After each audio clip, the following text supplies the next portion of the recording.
Alrighty, done.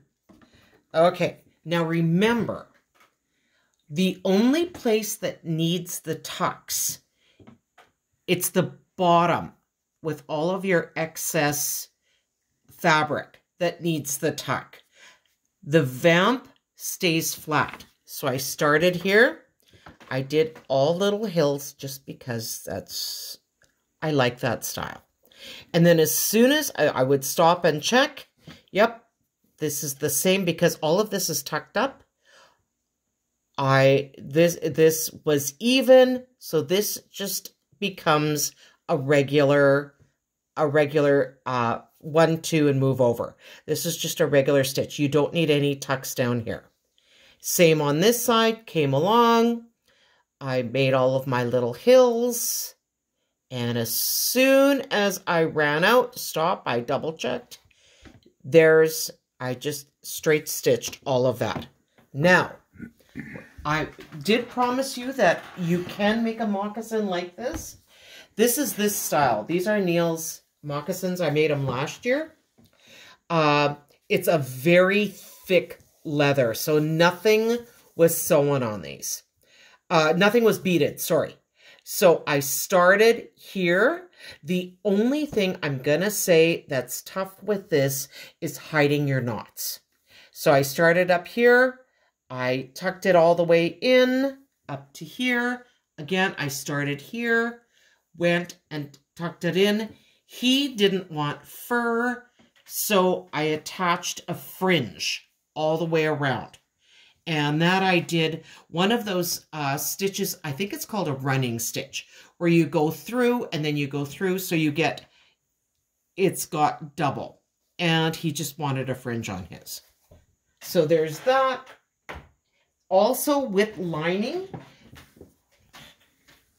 because I did all of the stitching on the outside, as you see, there's nothing rubbing. And I also did the back a different style. There's nothing rubbing on his feet. So he doesn't have a lining. This is just the thick leather. You can also do it with jean. The same idea. You make the full moccasin. You stick the jean in case you don't like a lining or that your feet get sweaty or anything like that. You can do a jean lining. And again, this is just a little bit different of a style. It was something that I thought I'd try. I'm not crazy over this. I've taken it apart numerous times. I think it's too wide, but I love my beading on this one, so I'm keeping them. All right. Now is the part where we take our liner, we stick our foot in it, and we're going to make a dot where the end of our foot is, right there. And honestly, I shouldn't use felt pen, but I haven't found anything that works better. 1/2 inch up. Whoops. So about there, and I've got to tell you, I eyeball a lot of this stuff. This does stretch, so it's not the end of the world. Okay, cut that off.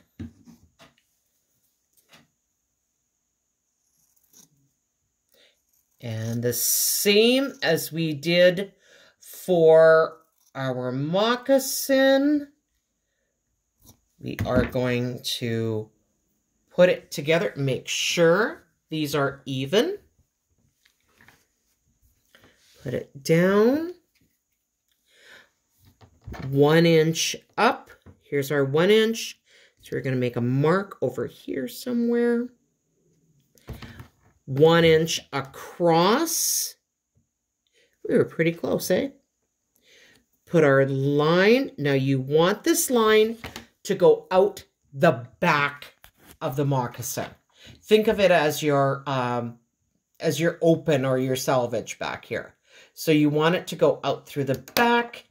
You're going to clip it in. You're going to cut that both together. Again, this is what we're creating. Now, because we don't want any of your stitching to be touching your skin, this one's going to be done differently. This one we're going to sew up this way, and we're going to push our tongue in this way and sew this up across. Okay? Because you don't want any of the stitching touching you. Okay? My husband's giving me one of those looks of, what the heck are you doing? But when you push it through, won't that rub on your foot? No, you're going to cut it off. Oh. Isn't he cute? Okay. All right. I'll see you once I'm done.